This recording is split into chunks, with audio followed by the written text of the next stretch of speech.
It was the dawn of a new era. Televisions were in every home, rockets reached the sky, yet one man still met his fate by a noose. This is not a story from the Wild West. This is 1996. The last hanging in America. The story of capital punishment in America is as old as the nation itself.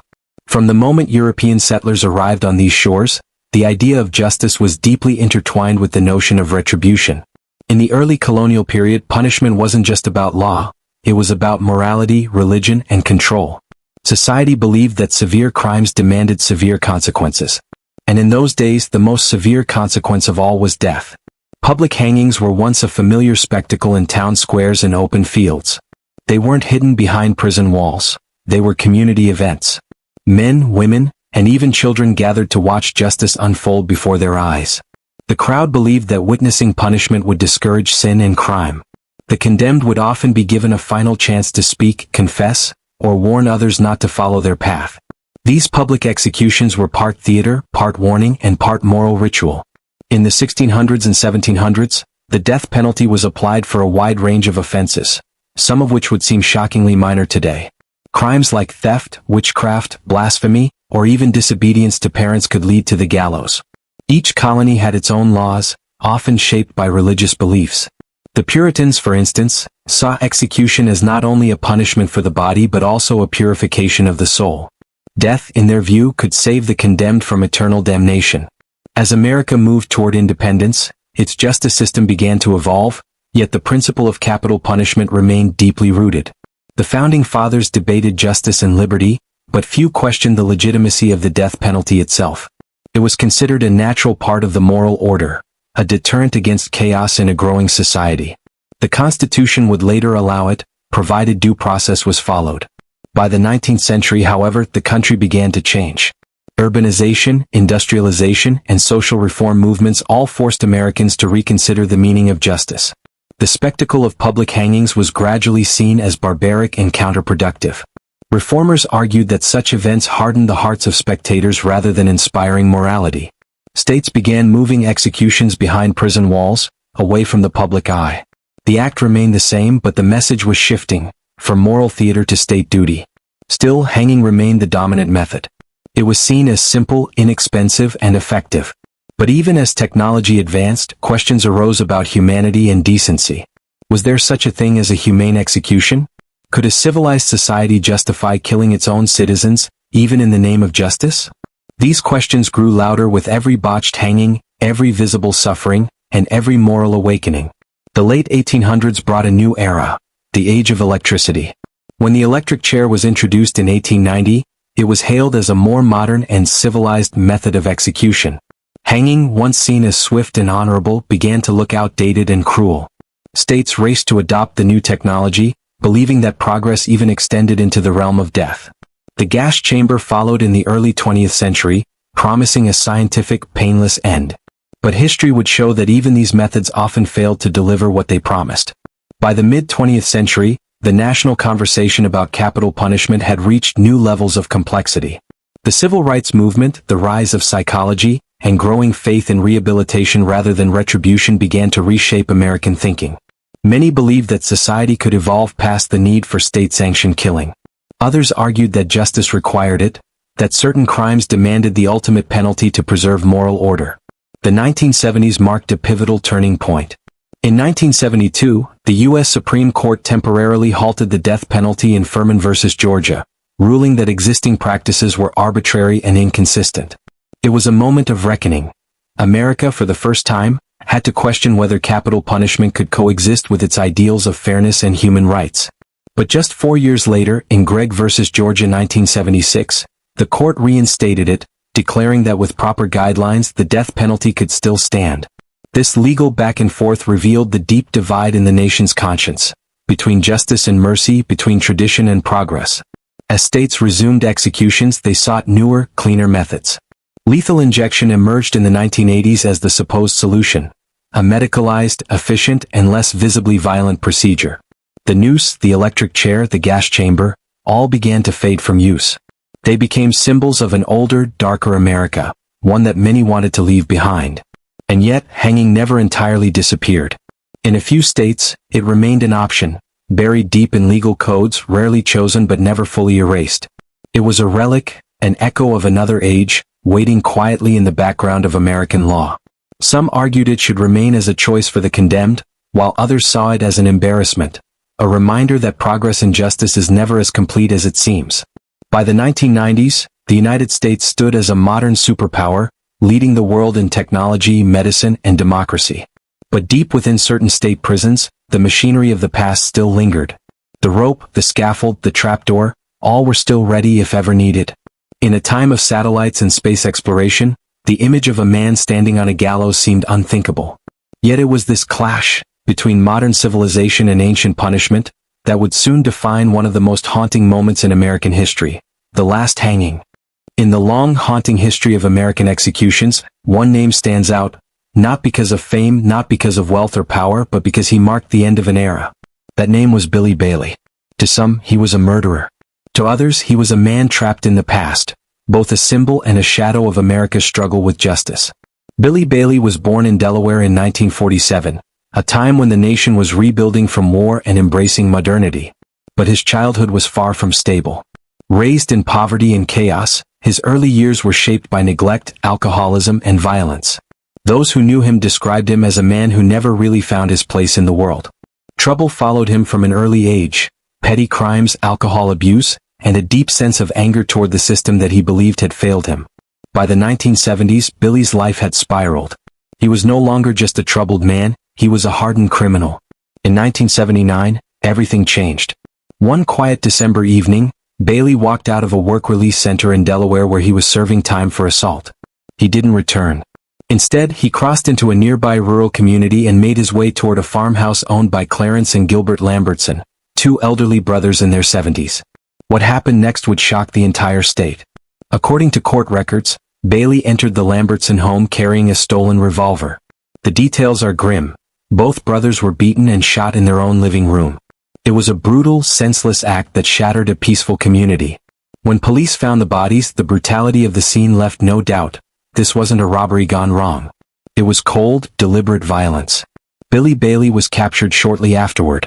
He never denied being there, but he showed little remorse. In court, he appeared defiant, even challenging the system that had finally caught him. During his trial, prosecutors painted a clear picture. A dangerous man with a long history of violence who had crossed the final line. The defense tried to argue for mental instability, for a man damaged beyond repair by life itself. But the jury saw it differently. In 1980, Billy Bailey was convicted of 2 counts of first-degree murder and sentenced to death. Delaware, like most states at the time, offered 2 methods of execution: lethal injection or hanging. And here is where the story took its remarkable turn. Bailey was given the choice of how he would die. Without hesitation, he chose hanging. For most Americans, that choice was shocking. Hanging? In the late 20th century? Many thought the practice had vanished decades earlier. But Delaware's law still permitted it, though it hadn't been used since the 1940s.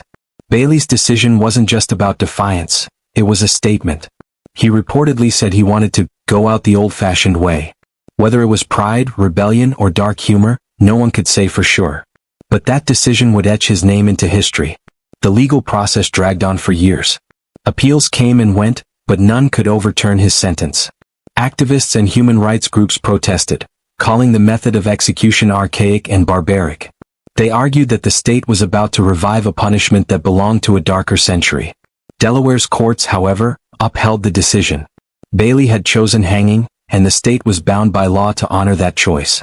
By the time his execution date approached in January 1996, Billy Bailey had spent nearly 16 years on death row. During those years, the world outside had changed dramatically. Cell phones were emerging, the internet was beginning to grow, and America was talking about the new millennium. Yet inside Delaware Correctional Center, preparations were underway for something that felt like a scene from a different century.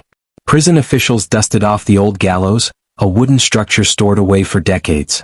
Engineers inspected every bolt and hinge, ensuring it was still functional. The trapdoor was tested, the rope was measured to the inch, and every precaution was taken to make the execution efficient and humane. But the very idea of calling a hanging humane was unsettling to many. Bailey himself remained calm. Guards described him as quiet, even stoic in his final days. He refused clergy visits, declined a special meal and showed no outward signs of fear. Reporters later noted that he spent his last night in silence, sitting on his bed, occasionally glancing out through the narrow bars of his cell window. At dawn on January 25, 1996, the time came. A small group of witnesses, officials, journalists, and clergy, were escorted into the execution chamber. There were no crowds, no public speeches, no spectacle. Just the cold echo of footsteps on the concrete floor. Billy Bailey walked to the gallows without resistance. His face was calm, his voice steady. He declined to make a final statement. A black hood was placed over his head, and the noose tightened around his neck. Moments later, the trapdoor opened, and with a heavy thud, America's last hanging was complete. It was quick, silent, and final. At 12:11 a.m., Billy Bailey was pronounced dead. Outside the prison walls, the world reacted with disbelief. News outlets across the nation reported it as a relic of another time, a ghost of America's frontier justice returning for one final act. Editorials called it a step backward, while others defended it as the law carried out precisely as written. Whatever one's opinion, there was no denying the symbolism. In a country that prided itself on progress, the image of a man hanging by a rope in 1996 forced everyone to confront a deep, uncomfortable truth. Technology may advance, but morality evolves much slower. Billy Bailey's death marked the end of an era, not just for Delaware but for the United States. It was the last time an American would ever face the gallows. From that day forward, the rope was retired, the scaffold dismantled, and the chapter of hangings in American history closed forever. To understand why Billy Bailey was hanged in 1996, we have to step back, not just into his life but into the strange and stubborn corners of American law. It seems almost impossible to imagine that as the internet age dawned, a U.S. state could still put a man to death by hanging. But Delaware's justice system, like much of America's, carried its history in its laws. And in Delaware, history had never truly been erased. It had only been archived, waiting to be reawakened. For most of the 20th century, the United States had been modernizing its execution methods. The electric chair had replaced the gallows in most states by the 1930s. By the 1980s, lethal injection became the preferred method nationwide. The goal, at least on paper, was to make capital punishment more humane, more clinical, and less visibly violent. But Delaware, small and fiercely independent, had always done things its own way. Delaware's legal code was a patchwork of old and new, shaped by centuries of British common law, colonial justice, and local tradition. For generations, hanging had been the official method of execution, and it remained on the books even as other states moved on. When lawmakers eventually adopted lethal injection, they did something unusual. They didn't repeal hanging. Instead, they allowed the condemned a choice. A prisoner could choose between the needle and the rope. On paper, this might have seemed like a gesture of fairness or dignity. In practice, it was a window into how deeply tradition can anchor itself in a nation's conscience. Hanging wasn't kept because Delaware loved it. It was kept because no one had ever bothered to remove it. The law simply sat there, untouched and unchallenged, a relic that most assumed would never be used again. Until Billy Bailey came along. When Bailey chose hanging, it wasn't a legal loophole, it was his right under Delaware law. The courts reviewed it, the governor was informed, and there was no legal basis to deny him that option. The law was clear. The choice was his. And that's what made the situation so uniquely haunting. A man from the 20th century had resurrected a punishment from the 19th. But there's more to this story than outdated statutes. There was also culture. A certain American attitude toward punishment that still ran deep, especially in smaller, more traditional states. Delaware was not alone in this. Other states, like Washington and New Hampshire, also kept hanging on their books, though they rarely used it. For many lawmakers, changing execution laws wasn't a priority. The death penalty itself was already controversial, and debates over the method seemed secondary. So the old ways remained, preserved like fossils in the legal record. Delaware's prison officials, too, had quietly maintained the equipment. The gallows, built decades earlier, wasn't destroyed. It was stored, maintained, inspected occasionally, and kept just in case. The rope was prepared according to a precise formula, known as the standard drop method, designed to break the neck instantly. The entire procedure was treated not as barbarism, but as professionalism. For the officials, it was simply the law's command, and their job was to carry it out. To outsiders, it felt like stepping back in time. When reporters learned that Delaware planned to execute a man by hanging in 1996, the story exploded. International headlines called it America's medieval moment. Human rights organizations condemned it, calling it cruel and outdated. Even some supporters of the death penalty were uncomfortable. Hanging, they said, was too symbolic, too visual, too reminiscent of lynchings and public executions from a darker past. Yet inside Delaware, opinions were more divided. Some citizens defended the choice. To them, it wasn't barbarism, it was justice, plain and simple. They saw Bailey's crime, the brutal murder of two elderly men, as deserving of the harshest possible punishment. The method, they argued, was secondary. What mattered was accountability. To them, Delaware wasn't stepping back in time, it was simply doing what needed to be done. Legally, the state's hands were tied. Once Bailey chose hanging, the law required the Department of Corrections to prepare the gallows. Governor Tom Carper, who was in office at the time, had no authority to change the method. He could commute the sentence, yes, but he could not alter the means of execution. The courts upheld it all the way to the top. The process was constitutional, they said. The law was followed. Behind the legal logic, however, was a deeper discomfort, one that spread through the halls of government and the minds of ordinary people. If Delaware, one of the smallest states in the Union, still held on to this old-world punishment, what did that say about the nation as a whole? Could a country that prided itself on progress still cling to symbols of its most brutal past? There was also the issue of precedent. If Bailey's hanging was allowed, what would stop others from choosing it? Would gallows once again be built and used? Would the rope become a legal option in the 21st century? These questions lingered in the public debate, unsettling politicians and citizens alike. When the execution was carried out and the world saw the headlines, "Man hanged in Delaware, 1996, the outcry was immediate. Civil rights groups called it a national embarrassment. Editorial boards called for reform. Legislators in Dover began quietly drafting a bill to abolish hanging once and for all. Within a few years, the old statute was amended. Lethal injection became the only method allowed under Delaware law. The gallows were dismantled. The rope was discarded. And the chapter was closed. But the reasons hanging survived so long tell a larger truth about America itself. This is a country built on ideals of progress and humanity, yet bound by tradition and fear. In many ways, Delaware's decision to keep hanging on the books was not about cruelty, it was about inertia. Laws don't always change with the times. Sometimes they just wait, silently, patiently, until someone like Billy Bailey forces the world to look at them again. That's why the last hanging in America wasn't just the end of a man's life, it was the end of an era, the last gasp of a legal system that had carried the weight of history for far too long. The final day of Billy Bailey's life began in a silence that felt heavier than the concrete walls surrounding him. It was January 25, 1996, cold, gray, and windless. The Delaware Correctional Center stood still under the dim glow of dawn, a fortress of brick and steel that had seen countless inmates come and go. But this day was different. Everyone inside knew it. Something ancient, something the modern world believed it had buried long ago, was about to happen again. In the narrow corridors of the death row block, footsteps echoed with unusual gravity. Guards spoke in low tones. Every movement felt rehearsed, ritualized. For 16 years, Billy Bailey had lived in this place, waiting for this day. Now the waiting was over. At 5 a.m. he was awake. Not by alarm, but by the quiet stir of the officers assigned to his detail. They knocked softly and he responded with a calm, "Yeah." He had slept little, spending most of the night in quiet thought, occasionally pacing, sometimes sitting on the edge of his bed staring at the blank wall in front of him.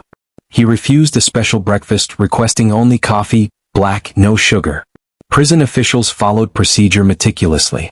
Bailey's identity was confirmed, his medical condition checked, and his last chance for a clemency appeal was reviewed. There were none. He had declined any spiritual advisor, saying he didn't need anyone to speak to God for him. His only request was that the process be quick. Outside, the press had already gathered. Television vans, reporters, and satellite dishes lined the road leading to the prison gates. Some were there for the story, others for the symbolism. This was not just another execution, it was history. The last hanging in America. Journalists from across the country and even from Europe had arrived to witness or report the event. Inside the prison walls, final preparations were underway. The gallows, an old but functional structure, had been assembled in a secure, enclosed yard.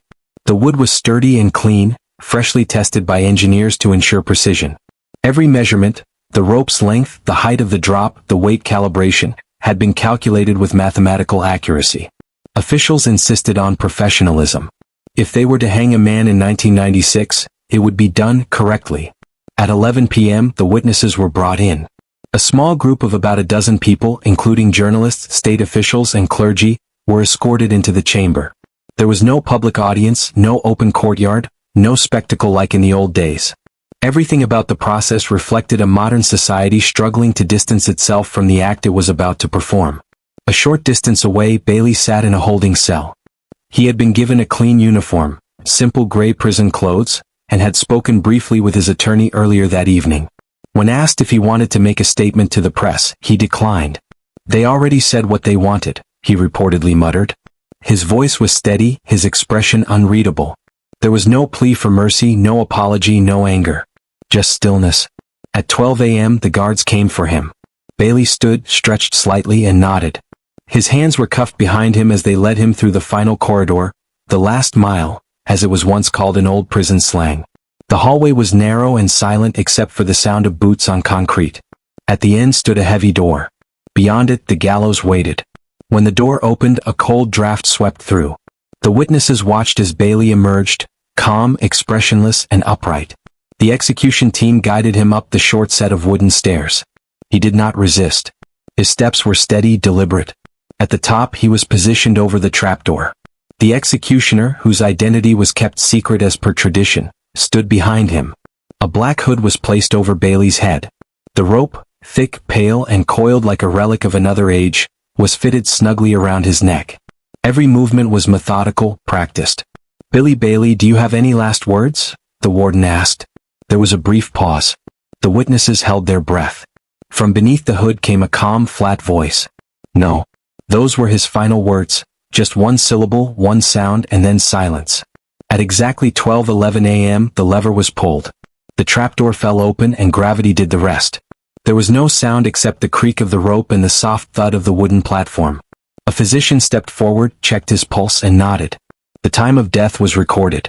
The hanging lasted only a few seconds. It was over almost before anyone could fully comprehend it. In that moment, the room remained utterly still.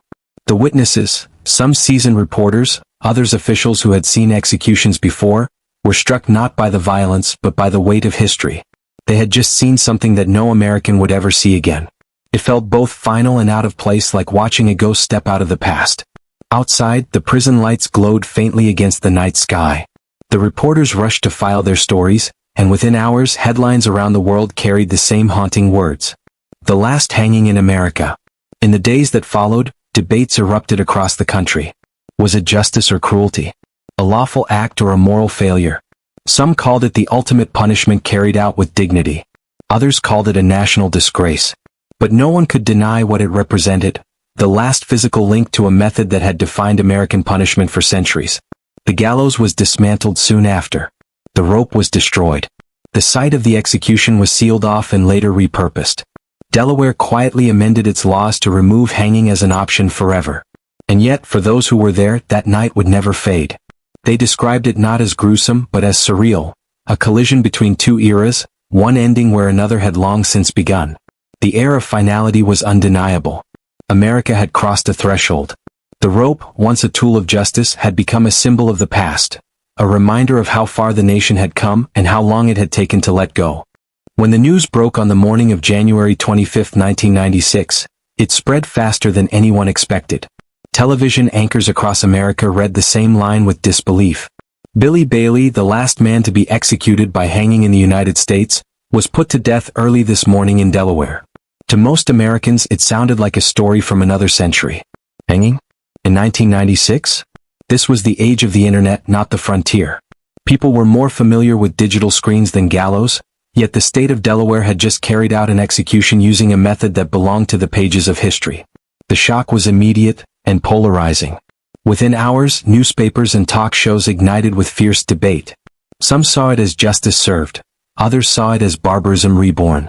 Editorials from the New York Times and the Washington Post condemned the act, calling it a tragic throwback to a darker age. Civil rights groups and international observers accused Delaware of violating human rights norms, arguing that the image of a man hanging by a rope would forever stain America's reputation as a modern democracy. But not everyone agreed. In Delaware itself, reactions were mixed and deeply personal. For the families of Clarence and Gilbert Lambertson, the two elderly brothers Bailey had murdered, the execution brought a somber sense of closure. "He made his choice," one relative said quietly to a reporter. "So did they. They didn't get to choose how they died. For them, the method didn't matter. Only that justice, after 16 long years, had finally been carried out." Among the general public, though, something deeper was stirring. Television debates, radio talk shows, and op-ed columns all wrestled with the same uncomfortable question. What does it say about America that hanging was still possible? Legal experts weighed in first. They pointed out that Delaware had not broken any law. Hanging was still part of its legal code, and Bailey had chosen it voluntarily. But that technical justification didn't ease the moral unease many felt.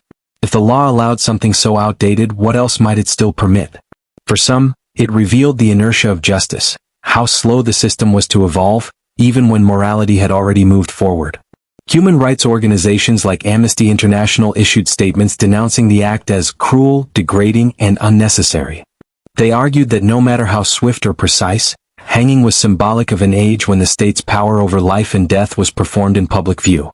"It's not about how it's done," one advocate said. "It's about what it means." Television coverage only intensified that symbolism. Newscasters replayed archival footage of old public executions, showing grainy black and white scenes of gallows and crowds. The contrast between those images and the modern world of 1996 was stark. The United States, many said, looked as though it had momentarily stepped back in time. Politicians quickly found themselves caught in the storm. Delaware's governor at the time, Tom Carper, faced criticism from both directions. Supporters of the death penalty praised him for upholding the law without hesitation. Opponents accused him of moral cowardice for allowing the execution to proceed. Carper remained firm in his response. The law gave Mr. Bailey the right to choose. The state honored that right. The procedure was conducted lawfully. Still, the backlash was too strong to ignore. Within weeks, Delaware lawmakers began drafting a bill to formally abolish hanging as an execution method. Even those who supported capital punishment admitted that the optics of the event were indefensible. "The rope has no place in modern justice," one state senator declared. "It belongs in museums, not prisons." Beyond Delaware, the debate spilled into the national arena. Across talk shows and newspaper columns, Americans wrestled with the very idea of the death penalty itself. Did execution serve justice or merely revenge? Was it moral for a government to take a life in any form? For many, Bailey's hanging became more than a legal footnote. It became a symbol of the death penalty's contradictions. In college campuses and church halls, the case sparked lectures, protests, and vigils. Some argued that the real issue wasn't how Bailey died but why the state still executed people at all. Others pointed to the symbolic power of his choice, that even in death, Bailey had forced the country to look at the face of its own history. Hanging, they said, was the mirror America didn't want to look into. Internationally, the reaction was even more severe. European allies, where the death penalty had long been abolished, expressed astonishment. British and French newspapers ran headlines such as "America's Last Rope" and "A Nation of Contradictions." For them, it wasn't just about Delaware, it was about America itself, a country claiming to lead the world in human rights while still performing executions that seemed medieval. But within the U.S., the lines were drawn differently. Polls taken in early 1996 showed that nearly 70% of Americans still supported the death penalty. For many, Bailey's execution wasn't a step backward. It was a reaffirmation that justice still had teeth. They believed that some crimes were so heinous that mercy had no place. "He chose how he wanted to go," said one Delaware resident on a local news broadcast. "And the state gave him exactly that. That's justice." In the months that followed, the storm began to settle. The gallows were dismantled. Delaware's legislature quietly passed a bill eliminating hanging from its penal code. The amendment barely made the evening news. America, as it always does, moved on. But for those who remembered that night, reporters, witnesses, and officials, it never truly faded. The image of the rope, coiled in the dim prison light, became a symbol of the nation's moral crossroads. It represented the tension between progress and tradition, between justice and mercy, between what was legal and what was right. In the end, the public reaction to Billy Bailey's execution did more than close a chapter in Delaware's history. It forced America to confront the ghost of its own justice system. The rope may have been cut, but the questions it raised still hang in the air, unanswered and unresolved. When the news broke that Billy Bailey would be executed by hanging, America's collective conscience was stirred in a way it hadn't been for decades. It was 1996. The age of the internet's birth, cable news dominance, and growing public scrutiny of the justice system. Yet here was a story that seemed to belong to another era, one that reached back into the grim and shadowed corners of the 19th century. The thought that a man would die by hanging in the United States again ignited a storm of public debate, outrage, fascination, and disbelief. Media outlets across the country raced to cover the event. Local newspapers in Delaware, like the News Journal, provided detailed accounts of Bailey's life, his crimes, and his choice of execution method. But when the national networks picked up the story, CNN, the New York Times, Los Angeles Times, Washington Post, it became something larger than one man's punishment. It became a symbol. A mirror held up to a nation forced to confront its past and its principles. The headlines were sensational. The rope returns. Delaware man chooses hanging over lethal injection. For many readers, the very phrase was surreal.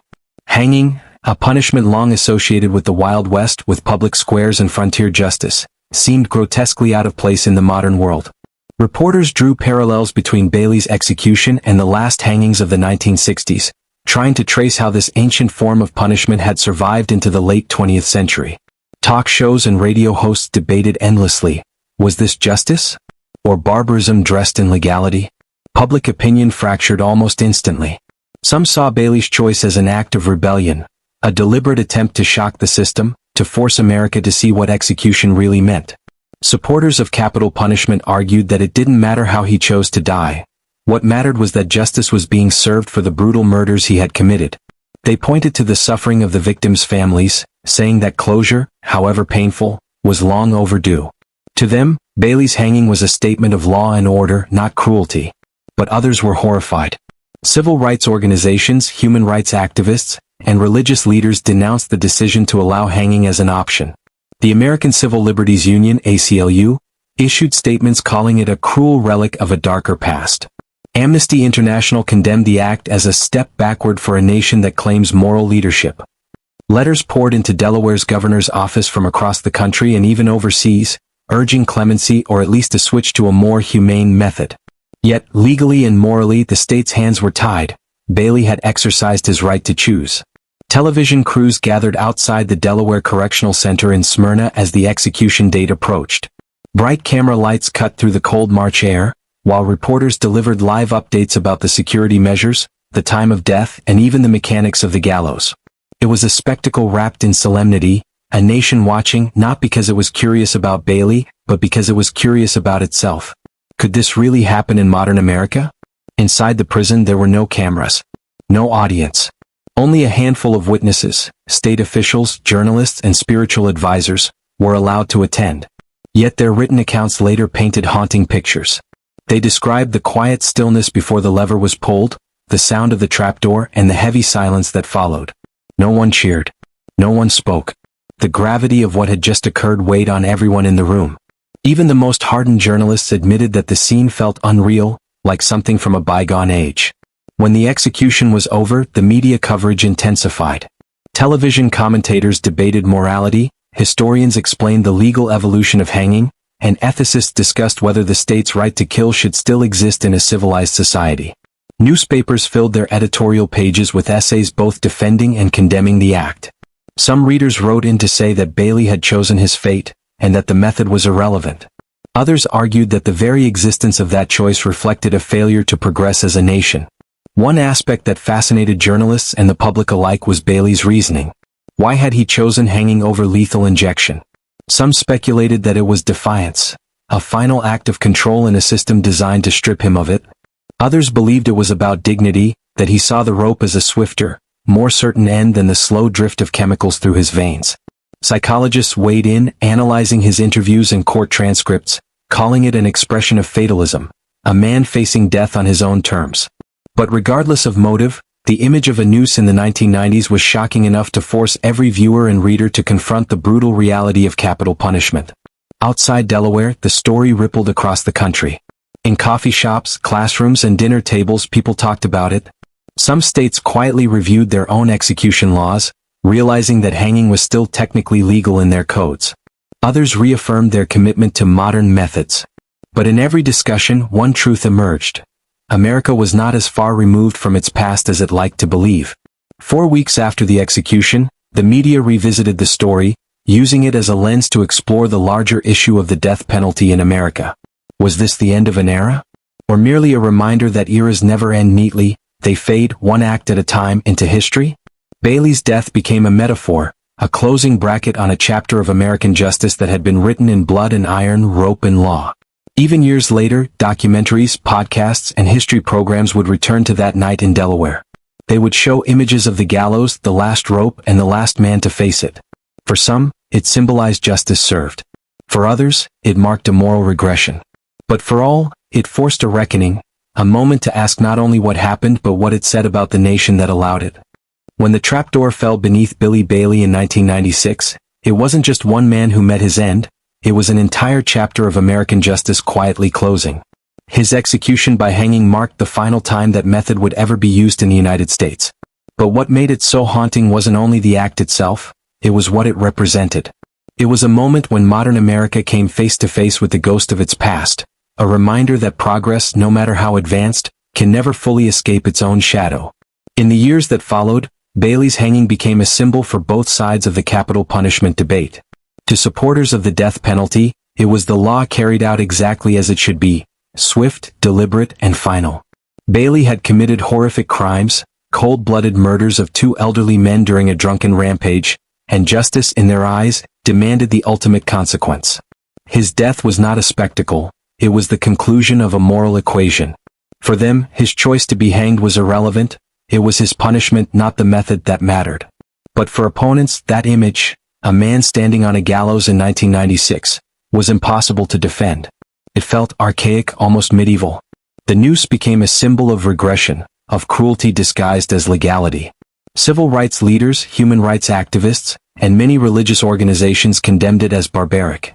They argued that a nation built on liberty and moral progress could not continue to sanction such acts in the name of justice. To them, the last hanging wasn't just a single event. It was an indictment of a system still struggling to balance punishment with humanity. Over time, Bailey's execution came to be studied in law schools, ethics courses, and criminal justice programs across the country.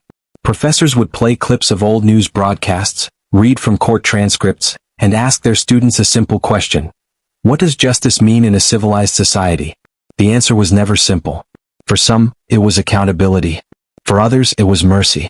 But Bailey's hanging had forced the question into the open in a way no other execution had for decades. In Delaware, the event also had a lasting legal ripple. The state quietly reviewed its statutes, and though hanging remained technically permissible for several years afterward, no one ever chose it again. The gallows were dismantled. The rope was stored away.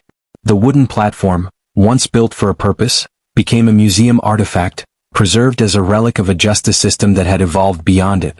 The very structure that had ended a man's life was now serving a different role, to remind future generations how far and how painfully society had traveled in its understanding of punishment. Across the country, other states took notice. Legislatures began to revisit their own execution methods, striking hanging from their codes, ensuring that no one could ever again make the same choice as Bailey. In its place, lethal injection became the near-universal standard. The transition was framed as progress, the adoption of a cleaner, more humane system.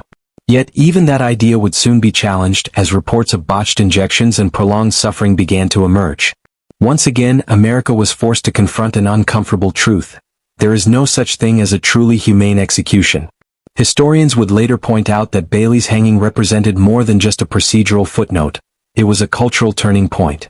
It forced the nation to reckon with its identity, a land that prided itself on liberty, innovation, and moral leadership, yet still sanctioned death as a tool of justice. It exposed the contradictions that lay beneath the surface of American law, the struggle between the old world and the new, between the rope and the needle, between retribution and redemption. The media too kept the story alive in subtle ways. Documentaries revisited the case, using archival footage and interviews with witnesses who still remembered the sound of that final drop. Podcasters and historians would describe how Bailey's calm acceptance of his fate contrasted with the public's unease. Writers used his story as a metaphor for change, how societies often cling to their traditions until the very moment they're forced to let them go. In that sense, Bailey's death became not just a symbol of punishment, but of transformation. And yet, beneath all the legal debates and historical analysis, there was something deeply human about it all, something that transcended law and politics. The image of the gallows stood as a reminder that justice systems are not abstract constructs.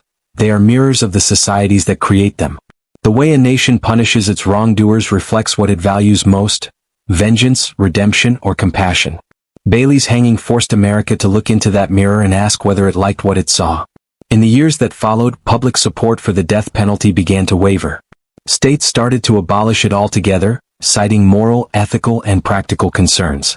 Delaware itself eventually struck down its death penalty in 2016, exactly 2 decades after Bailey's execution. It was as if the echoes of that night had lingered long enough to reshape the state's conscience. What was once viewed as justice had, over time, come to feel like a burden on the collective soul. Today, when people look back on the last hanging in America, they don't just see the end of a punishment, they see the end of an era. The noose, the trapdoor, the solemn witnesses, all have become part of the country's historical tapestry, frozen in time. It serves as a final, haunting punctuation mark on a story centuries in the making. And yet, the deeper meaning lies not in the rope that ended one man's life, but in the reflection it left behind. It forced Americans to confront the boundaries of justice, to question the difference between legality and morality, and to decide, in their hearts, whether progress is defined by the methods we abandon or the compassion we embrace. The last hanging in America was not just the closing of a case. It was the closing of a mindset, a symbolic farewell to an age when justice was measured not by reform or understanding, but by the weight of a falling body and the silence that followed.